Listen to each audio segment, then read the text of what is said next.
Hello বন্ধুরা, আজ তৈরি করে ফেললাম কাঁকড়ার ঝাল। কাঁকড়াগুলোকে ভালো করে ধুয়ে নুন হলুদ মাখিয়ে রেখেছিলাম, সেটাকে তারপরে হালকা করে ভেজে রেখে দিলাম, দিয়ে একটু খানিকটা আলুও ভেজে রেখে দিলাম। তারপরে কড়াইতে একটু পেঁয়াজ দিয়ে সেটাকে নুন দিয়ে যাতে তাড়াতাড়ি মজে যায়, নুন দিয়ে ভালো করে পেঁয়াজগুলোকে ভেজে নিলাম।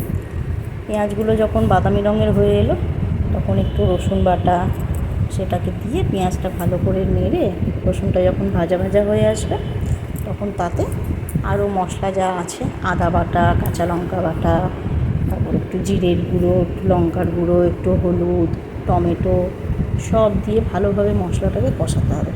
তা বন্ধুরা, তোমাদের কীরকম লাগে কাঁকড়া খেতে তোমরা জানিও আমার কমেন্ট বক্সে। কাঁকড়া খেতে আমার তো ভীষণ ভালো লাগে। ছোটো কাঁকড়া হোক বড় কাঁকড়া হোক, যখনই বাজারে কাঁকড়া দেখি কাঁকড়ার লোভ সামলাতে পারি না, কী করবো বলো। তোমরা কে কেমন খাও জানিও বন্ধুরা। তা মশলাটাকে ভালো করে কষিয়ে নিলাম, মাঝে একটুখানি সামান্য গরম জল দিয়েছিলাম মশলাটা যাতে আরও ভালোভাবে কষানো যায়। যখন মশলাটা কড়াই থেকে তেল ছেড়ে দেবে, দিয়ে ভেজে রাখা কাঁকড়া ও আলুগুলোকে দিয়ে তার সঙ্গে মশলাটা ভালোভাবে মাখিয়ে নিলাম, আর একটু সামান্য ভাজা করে তারপরে তাতে গরম জল দিয়ে দেবো। গরম জল করে দিলে তরকারিতে টেস্টটা খুব ভালো হয়। বন্ধুরা, তোমরা এরকম করে দেখো, জানিও বাড়িতে কীরকম লাগলো।